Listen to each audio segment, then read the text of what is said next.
할렐루야. 우리 2층에서 예배 드리시는 분들, 또 3층에서 예배 드리시는 분들, 또 영상으로 예배 드리시는 분들, 사랑하고 축복합니다. 한 주간 동안 잘 지내셨지요? 하나님이 늘 평강으로 지켜주시고 돌봐주시기를 축원합니다. 오늘은 기도의 삼겹줄로 해결하라, 기도의 삼겹줄로 해결하라, 이런 제목으로 같이 말씀 나누겠습니다. 추수감사주의를 앞두고 올 1년을 정리하면서 세 편의 말씀을 같이 특별한 말씀으로 나누려고 합니다. 지난주 한 주 나눴고요, 이번 주 나누고 다음 주 나누고, 그렇게 해서 추수감사주일 전에 올 1년을 좀 정리해 보려고 합니다. 오늘 같이 나누려고 하는 것은 기도의 삼겹줄로 해결하라입니다. 어느 날 바벨론의 거대한 제국에 느부갓네살 왕이 꿈을 꿉니다. 심상치 않은 꿈이에요. 특별한 꿈이에요.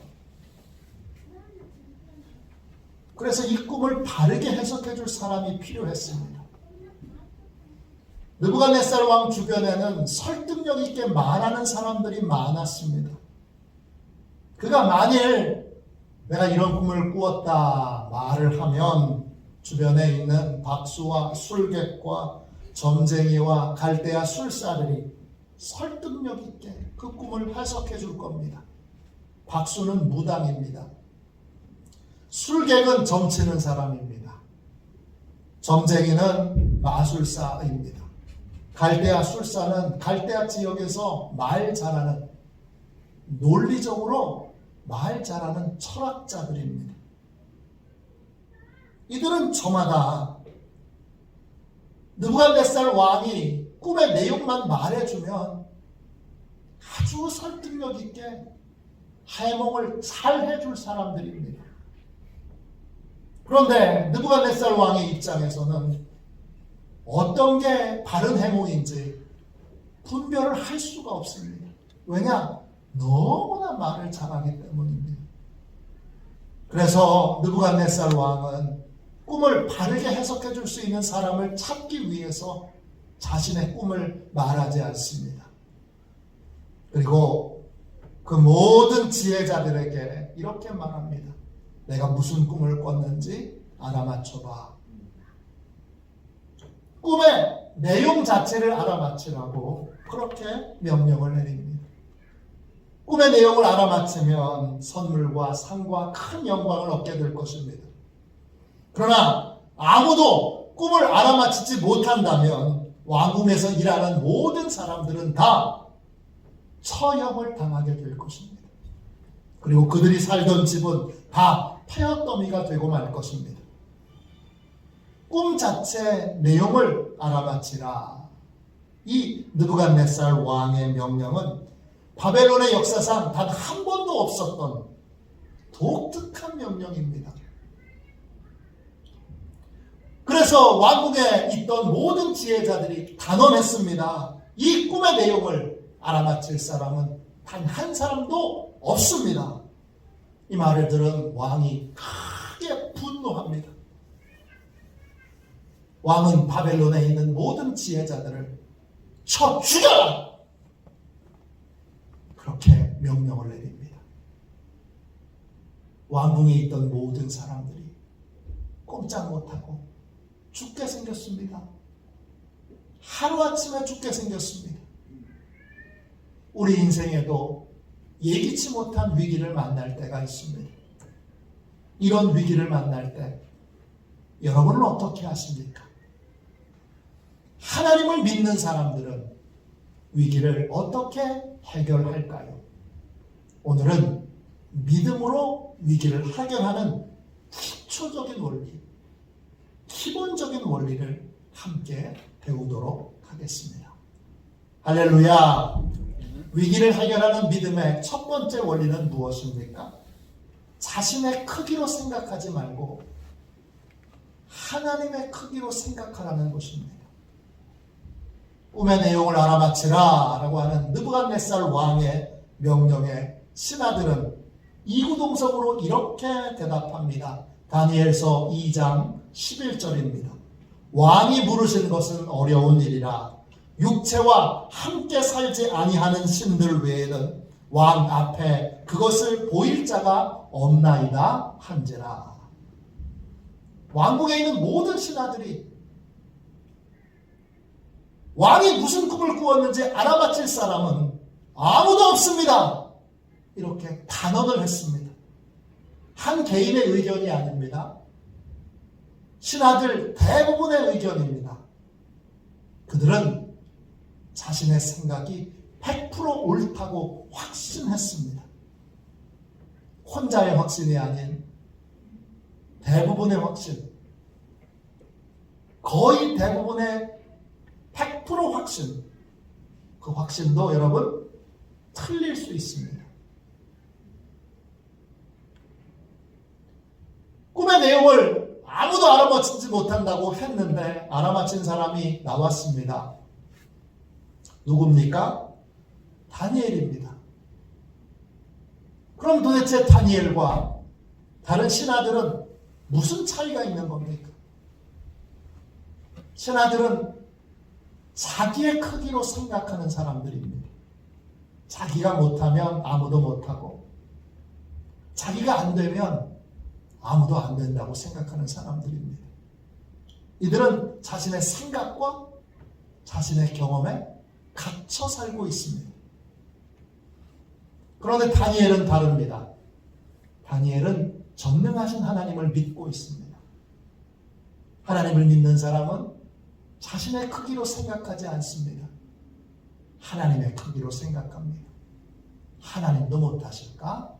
내가 못하는 건 당연한데 하나님도 못하실까? 이렇게 생각합니다.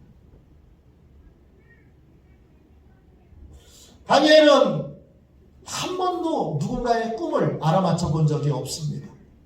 또 다른 누군가, 다른 사람의 꿈을 알아맞힌 것을 본 적도 없습니다. 경험이 없습니다. 그리고 그렇게 체험한 적도 없습니다. 그런데 그는 그 일을 할 수 없는 일이라고 단정짓지 않습니다. 왜 그렇습니까? 전능하신 하나님을 믿기 때문입니다. 자신의 크기가 아닌 하나님의 크기로 생각하는 사람이기 때문입니다. 전능하신 하나님을 믿는 사람은 나는 못해도 하나님은 하실 수 있다고 믿습니다. 빌립보서 4장 13절입니다. 내게 능력 주시는 자 안에서 내가 모든 것을 할 수 있느니라. 하나님을 믿는 건 자기 크기로 생각하는 것이 아니라 하나님의 크기로 생각하는 삶을 사는 것입니다. 하나님을 믿는 사람은 하나님의 능력이 임하면 할 수 없던 일도 할 수 있게 되고 안 되던 일도 되도록 바뀌어진다, 이런 믿음으로 삽니다. 다니엘서 2장 14절부터 16절까지를 보십시오. 그때에 왕의 근위대장 아리옥이 바벨론 지혜자들을 죽이러 나가매 다니엘이 명철하고 지혜로운 말로 왕의 근위대장 아리옥에게 물어 이르되 왕의 명령이 어찌 그리 급하냐 하니 아리옥이 그 일을 다니엘에게 알림에 다니엘이 들어가서 왕께 구하기를 시간을 주시면 왕에게 그 해석을 알려드리리이다 하니라. 다니엘은 바벨론의 지혜자를 죽이러 가는 근위대장 아리옥을 만납니다. 그는 아리옥에게 명철하고 슬기로운 말로 그를 설득합니다. 명철하다, 이 말은 헬라 말로 히브리 말로 에타입니다. 뜻은 분별력 있고 신중하다, 이런 뜻입니다. 자신의 크기가 아닌 하나님의 크기로 생각하는 사람은 위기 앞에서 허둥거리지 않습니다. 위기 앞에서 당황하지 않습니다. 예상과 다른 결과를 만나도 당황하지 않습니다. 전능하신 하나님을 믿는 사람에게는 뭐가 있습니까? 분별력이 있습니다. 어떤 분별력이죠? 내가 할 수 있는 일과 내가 못하는 일을 분별합니다.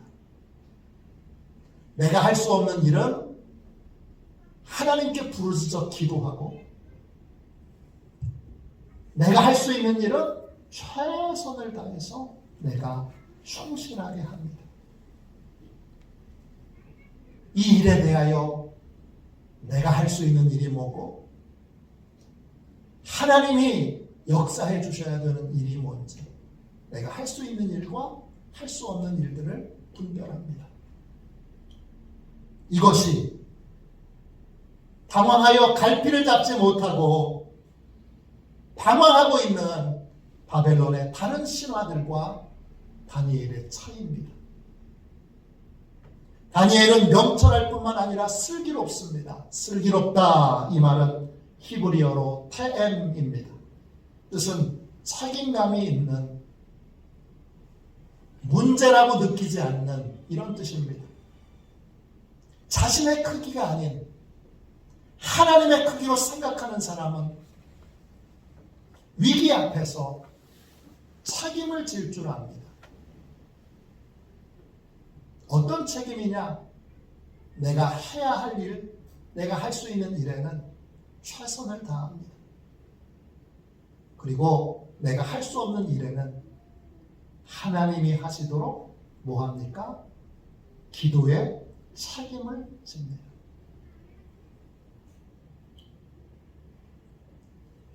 전능하신 하나님을 믿는 사람은 위기를 문제라고 생각하지 않습니다. 위기를 놀라운 하나님의 능력을 체험할 수 있는 기회라고 여깁니다. 다니엘은 지금 똑같이 당황하여 두려워하고 있는 근위대장 아리옥을 분별력 있는 말과 책임 있는 태도로 위로해 줍니다. 내가 책임질 테니까 걱정하지 마시고, 그리고 담대하게 느부갓네살 왕에게 가서 시간을 주시면 꿈의 내용을 알려드리겠다고 약속합니다. 한 번도 안 해본 건데, 해본 적이 없는 건데 어떻게 이렇게 담대하게 약속할 수 있습니까? 꿈을 주신 분이 하나님이시고 하나님이 기도하면 알려주실 것을 분명히 믿었기 때문입니다. 자기의 크기가 아닌 하나님의 크기로 생각하는 사람, 그 사람이 믿음의 사람입니다. 믿음의 사람은 모든 위기를 하나님의 새로운 능력을 체험하는 기회로 삼습니다. 여러분도 내가 못하니까, 내가 안 되니까, 내가 할 수 없으니까 자기에게 갇혀 계시지 말고 하나님의 크기로 생각하는 믿음을 갖게 되기를 주님의 이름으로 축원합니다. 두 번째 위기를 해결하는 두 번째 믿음의 원리는 무엇입니까? 둘째 원리는 하나님의 응답을 믿는 것입니다. 위기 앞에서 다니엘은 불안해하거나 두려워하거나 당황하지 않습니다. 그에게는 하늘의 평안이 있습니다. 그는 왜 평안했습니까? 그는 왜 다른 신하들처럼 불안해하고 두려워하지 않았습니까? 그에게는 기도 응답의 확신이 있었습니다. 그는 어떻게 기도 응답의 확신을 갖게 됐습니까? 꾸준한 기도 생활로. 그는 많은 기도 응답을 받은 경험을 바탕으로 이번에도 하나님이 응답해 주실 것을 믿었습니다. 여러분, 머리로는 도저히 배울 수 없는 것이 있습니다.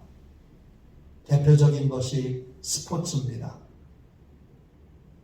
모든 종목이 다 머리로는 배울 수 없습니다. 수영, 축구, 농구, 배구, 마라톤, 탁구, 골프, 기타 등등 어떤 스포츠도 머리로는 배울 수 없습니다. 머리로 이해해서 이렇게 되는 것이구나 알아도 현장에 가서는 여러분 머리에 생각난 대로 그대로 행할 수 없습니다. 스포츠 중에 수영을 예로 들어봅시다. 여러분이 지금 수영장에 있고 수영 강사의 설명을 듣고 있습니다. 수영 강사는 여러분에게 배영을 가르치려고 합니다. 그래서 수영 강사가 이렇게 말합니다. 물은 당신의 무게를 올려 받칠 수 있습니다. 당신이 해야 될 건 그걸 믿고 그대로 물 위에 눕는 겁니다. 자, 이제 누워보십시오.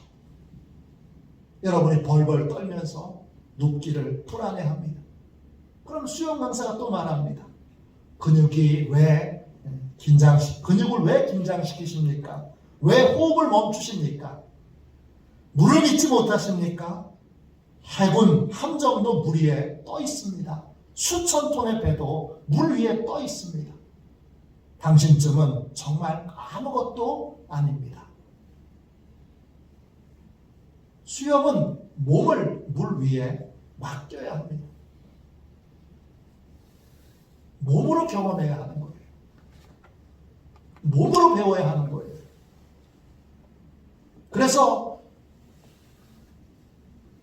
몸이 물에 둥둥 뜨는 것을 체험하게 되면 드디어 수영을 하나씩 배워가게 됩니다. 이런 경험과 체험이 쌓여서 수영할 수 있게 되면 그러면 물을 무서워하지 않게 됩니다. 물에 빠질 것을 두려워하지 않게 됩니다. 물에 뜨는 법을 몸으로 익혔기 때문입니다. 기도도 마찬가지입니다. 머리로는 기도를 배울 수 없습니다. 기도해야지. 기도해야 될 텐데. 기도가 중요한 거지요.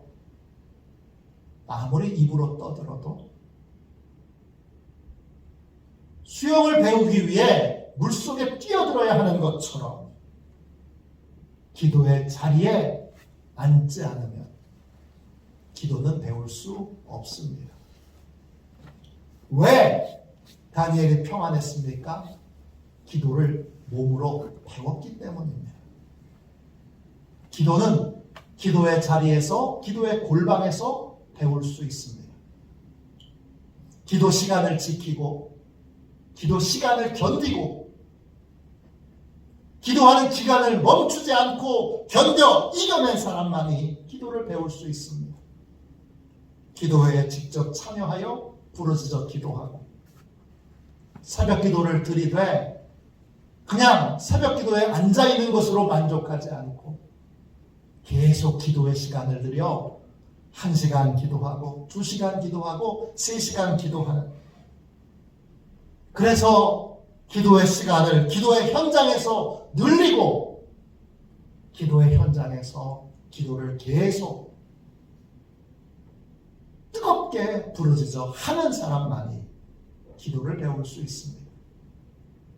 기도에는 두 가지가 있습니다. 긴급기도와 지속기도가 있습니다. 긴급기도는 위기를 만날 때 위기에서 벗어나려고 하는 기도입니다. 아프니까, 사업이 어려우니까, 자녀가 대학에 가야 하니까, 그러니까 위기 앞에서 기도합니다. 그런데 인생이 평생 한 기도가 긴급기도뿐이라면 그 인생의 믿음은 세워지지 않습니다. 그런 사람은 위기 앞에서 평안을 누리는 이 다니엘의 평안을 평생 가도 경험하지 못합니다. 긴급기도로는 교회가 세워지지 않습니다. 긴급기도로는 영혼이 세워지지 않습니다. 긴급기도로는 가정이 세워지지 않습니다. 믿음의 가정이 세워지려면 지속기도를 해야 합니다. 견고한 인생이 되려면 지속기도가 이루어져야 합니다. 비가 오고 바람이 불고 태풍이 불어도 묵묵히 기도하는 기도의 삶을 사는 사람만이 이 평안을 누릴 수 있습니다. 긴급 기도는 반드시 여러분 지속 기도로 이어져야 합니다. 긴급 기도는 지속 기도를 위한 마중물에 불과합니다. 옛날 지하수 펌프에서 펌프를 작동하려면 물을 한 바가지 부어야 합니다. 그래서 펌프 옆에는 항상 물이 놓여 있습니다. 펌프를 작동시키기 위해서는 물을 부어야 하는데 그 물이 마중물입니다. 긴급 기도는 지속 기도를 위한 마중물입니다. 긴급 기도만 해왔다면 이제는 지속 기도로 옮겨가셔야 합니다. 이제는 누가 뭐래도 내가 매일매일 부르짖어 기도하는 사람, 매일매일 1시간 이상을 부르짖어 기도하는 사람이어야 합니다. 긴급 기도만 드린 사람은 하늘의 평안을 경험할 수 없습니다. 다니엘이 다른 신하들과 달랐던 이유는 지속 기도를 드려왔기 때문입니다. 지속적인 기도 생활이 하나님의 응답에 대한 확신을 주고 위기 앞에서 당황하거나 불안해하지 않고 평안과 소망을 갖게 합니다. 기도 응답의 확신이 있기에 위기 앞에서 기대와 소망을 갖게 됩니다. 긴급 기도에 멈춰 계시지 마십시오. 어려우니까 기도해야지. 힘드니까 기도하지. 괴로우니까 기도하지. 거기서 멈추면 믿음은 세워지지 않습니다. 거기서 멈추면 교회는 세워지지 않습니다. 건강한 교회, 믿음의 인생은 지속 기도를 드리는 사람을 통해서 세워집니다. 그러므로 모든 위기 앞에서 평안하게 그 일들을 대처하려면 여러분 모두가 다 지속 기도의 사람이 되어야 합니다. 새벽 기도 나오십시오. 이제 코로나 때문에 새벽 기도 중단하신 분들 이제 위드 코로나니까 기도하러 다 나오십시오.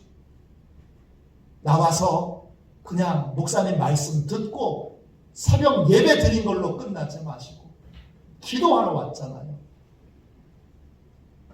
5분도 못 하시는 분이 30분은 견뎌보십시오. 30분 견뎠던 분은 1시간 견뎌보십시오. 견뎌야 합니다. 그래야 기도가 늡니다. 견디지 못하면 기도는 평생 5분을 넘어가지 못합니다. 난 평생 새벽 기도 드렸어요. 그렇게 말씀하시는 분이 계신데 그분의 기도 실력이 5분이면 여러분 새벽 기도는 평생 드렸는데 기도는 조금도 잘하지 않은 것입니다. 기도가 자라야 합니다. 성장해야 합니다.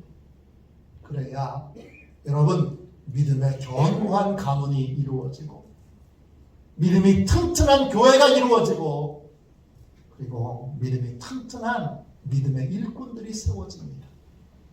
셋째, 위기를 해결하는 세 번째 믿음의 원리는 무엇입니까? 영적 도움을 청할 줄 알아야 합니다.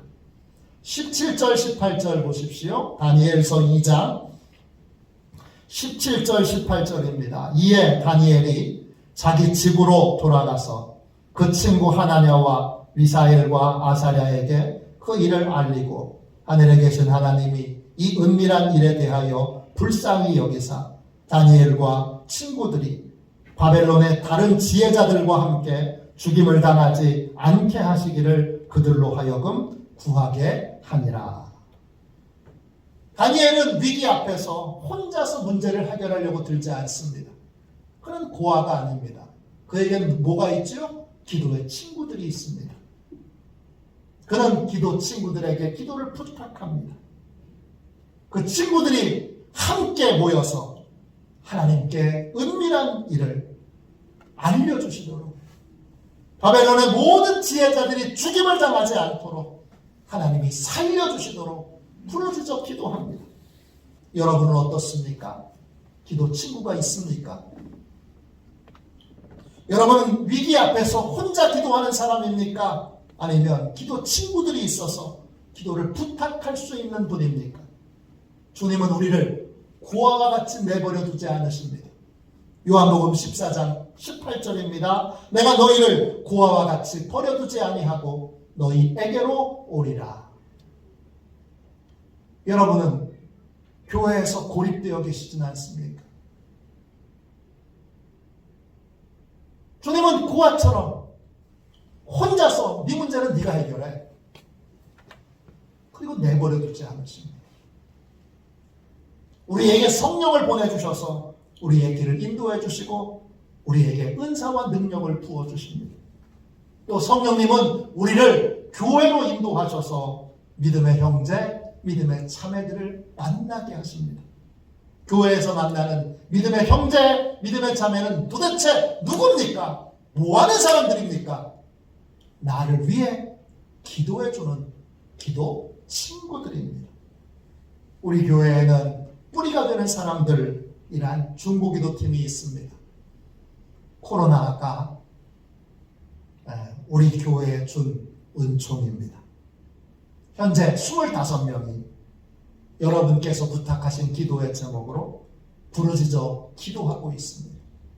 이거 왜 시작했느냐? 다니엘 성경 공부를 청년들과 또 청년년들과 하고 있습니다. 다니엘 성경 공부를 할 때 기도 부탁을 하는 그 부분에서 기도 친구가 있습니까? 그 질문 앞에 뿌리가 되는 사람들이라는 중보기도팀을 만들게 된 것입니다. 올 초 중보기도팀 신청이 너무 적어서 고민이 많았습니다. 하나님께 기도했더니 하나님이 제게 이렇게 말씀해 주셨습니다. 한 사람의 중보기도자가 세워지는 것이 쉬운 일이냐? 온전한 중보기도자 한 사람이 세상을 송두리째 바꿀 수 있단다. 한 명 한 명 정성을 다해서 중보기도자들을 세우도록 해라.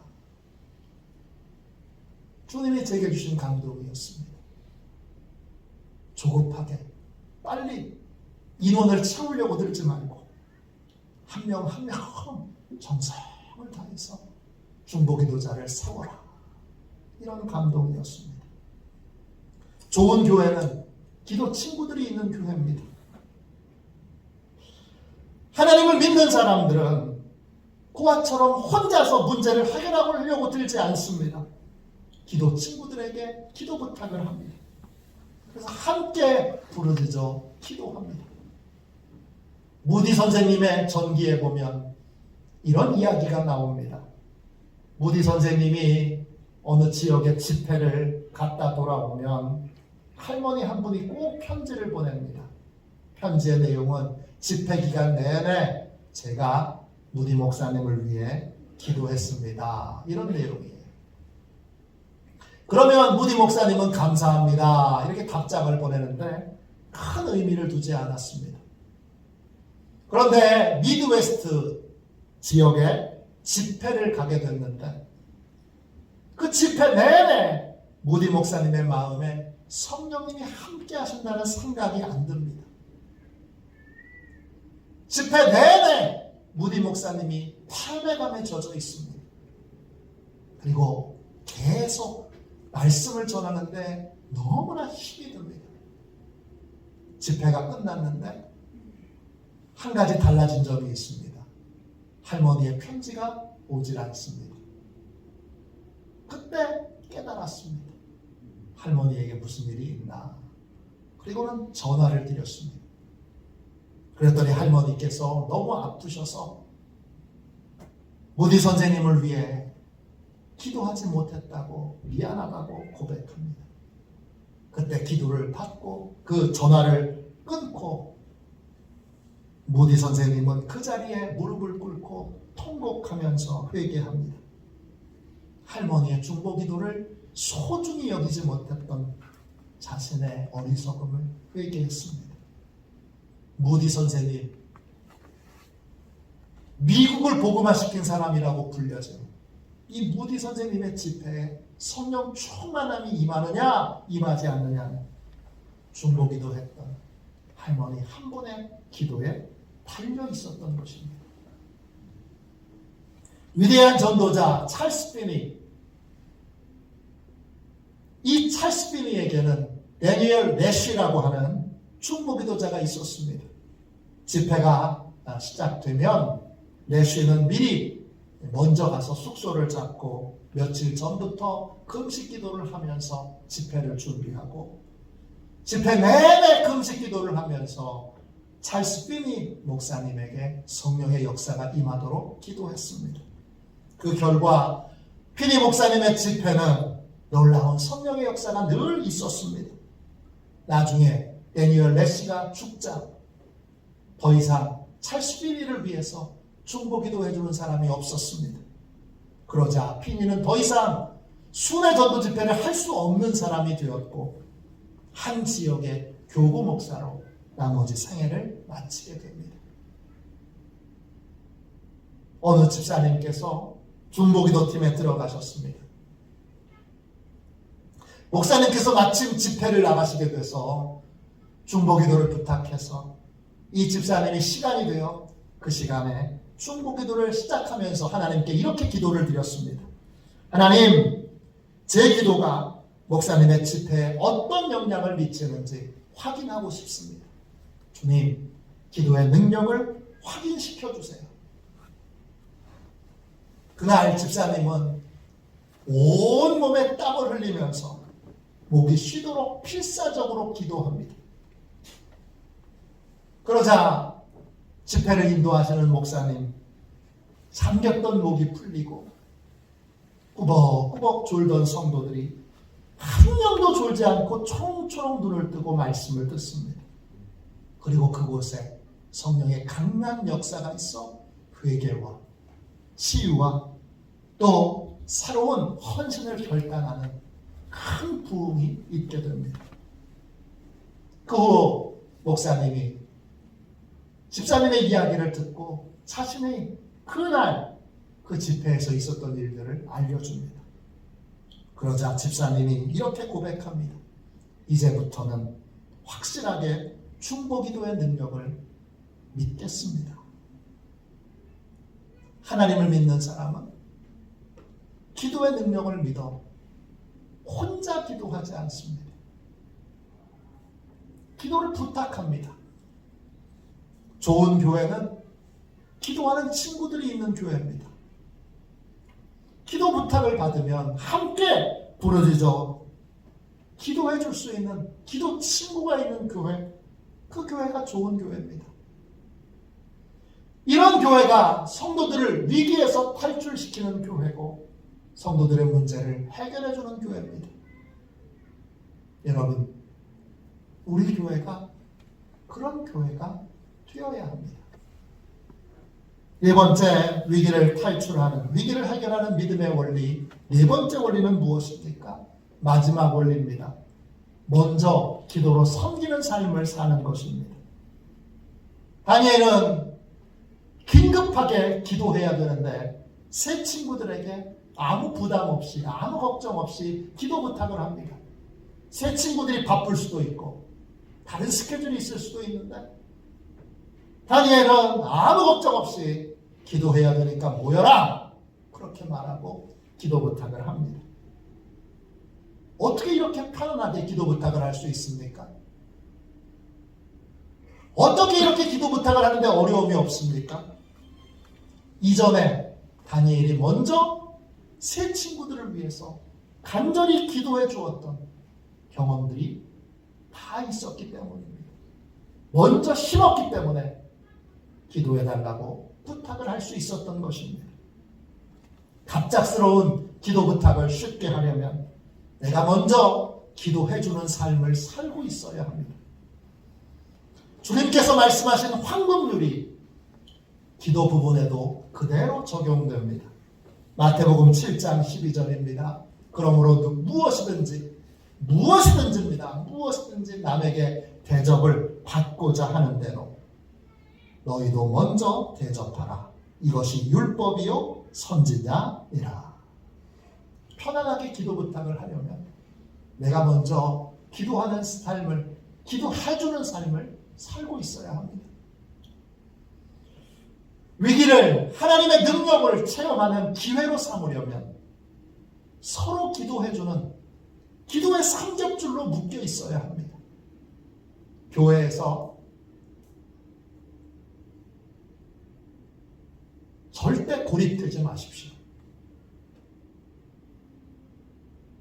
고립되는 사람의 특징은 나 잘났소예요. 나 잘났소, 나 똑똑하오. 그리고 또 하나, 누굴 믿어? 다른 사람은 절대 못 믿어. 이게 특징입니다.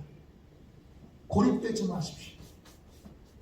속회를 묶어주시면 그 안에서 기도의 삼겹줄을 이루십시오. 선교회를 묶어주시면, 교회에서 선교회로 묶어주면 그 선교회 안에서 기도의 삼겹줄이 되십시오. 성경 공부 모임으로, 또 기타 등등 여러 사역의 모임으로 묶여 있을 때에도 여러분 삼겹줄로 튼튼하게 여러분 기도로 연합해 계십시오. 기도로 묶인 인생만이 쉽게 끊어지지 않고 기도로 묶여있는 인생만이 여러분 위기를 기회로 만드는 복된 삶을 살 수 있습니다. 그러므로 내가 먼저 누군가에게 기도의 삼겹줄이 되어 있어야 합니다. 내가 먼저 기도해주는 삶을 살고 있어야 합니다. 그래야 나 어려울 때도, 나 힘들 때도, 나 괴로울 때도 내 심어 놓은 게 있으니까 나도 나를 위해서도 좀 기도해 주시오. 이렇게 부탁을 드릴 수 있는 것입니다. 우리에게는 한계가 있습니다. 그러나 하나님의 능력은 한계가 없습니다. 하나님께서는 부르짖어 기도하는 다니엘에게 느부갓네살의 꿈의 내용을, 그 은밀한 꿈의 내용을 그대로 다 보여주십니다. 어떻게 보여주시느냐? 말로 설명해 주시는 것이 아니라 생생하게 느부갓네살 왕이 꾸었던 꿈 모습 그대로를 더 자세하게, 더 꼼꼼히 다 환상으로 보게 하십니다. 여러분, 다니엘서 2장 19절입니다. 이에 이 은밀한 것이 밤에 환상으로 다니엘에게 나타나 보이매 다니엘이 하늘에 계신 하나님을 찬송하니라. 인생의 모든 문제는 하나님이 해결하십니다. 하나님께 해결의 길이 있습니다. 하나님은 못하시는 것이 없는 전능한 분이십니다. 이 전능하신 하나님을 우리는 위기마다 체험하고 경험하게 됩니다. 위기를 기회로 만드는 이 놀라운 하나님의 경험을 하려면 하나님을 믿어야 합니다. 나의 크기로 생각하지 말고 하나님의 크기로 생각해야 합니다. 내가 할 것과 하나님이 해주실 것을 구분하여 내가 못하는 것 때문에 붙들고 근심하고 걱정하지 말고 하나님이 해주시도록 부르짖어 기도해야 합니다. 혼자서 기도하지 말고 기도 부탁을 해야 합니다. 기도짝을, 기도 친구들을 만들어 놔야 합니다. 그래서 기도 부탁을 할 수 있고 함께 부르짖어 기도해야 합니다. 혼자가 아닌 기도의 삼겹줄로 묶여 있어야 합니다. 사단이 가장 만만하게 여기는 성도는 혼자 고립되어 있는 성도입니다. 나 잘났어, 나 대단하오, 나 똑똑하오. 그걸로는 문제 해결이 안 됩니다. 기도 부탁을 할 사람이 있어야 되고 내가 먼저 기도해주는 삶을 살고 있어야 합니다. 기도로 묶여 있어야 사단이 온갖 방법으로 우리를 떼어놓으려고 흔들어놔도 든든하게 우리가 그 모든 것을 기회로 바꿀 수 있습니다. 오늘 말씀을 듣고 묶여 계십시오. 제발 묶여 계십시오. 제발 묶여 계시고 제발 연합해 계시고 그 묶여있고 연합해 있는 것이 행정적으로 묶여있고 행정적으로 연합해 있어서는 안 되고 기도로 묶여 있어야 합니다. 기도의 삼겹줄로 온전히 묶여서 모든 위기를, 이 코로나의 위기도 새로운 은혜를 얻는 놀라운 축복의 기회로 변화시키는 그러한 화도시온의 모든 믿음의 사람들 다 되시기를 주님의 이름으로 축원합니다. 축원합니다. 우리 함께 찬송가 365장 부르시고 우리 1절만 2번 부르시고 고립되지 않도록 기도합시다. 우리 교회 고립된 성도들이 없도록 기도합시다. 그리고 기도로 연합하여 삼겹줄이 되도록, 삼겹줄을 이루도록 내가 먼저 기도해주는 삶을 살도록 그렇게 우리 부르짖어 통성으로 기도합시다. 함께 찬양하겠습니다.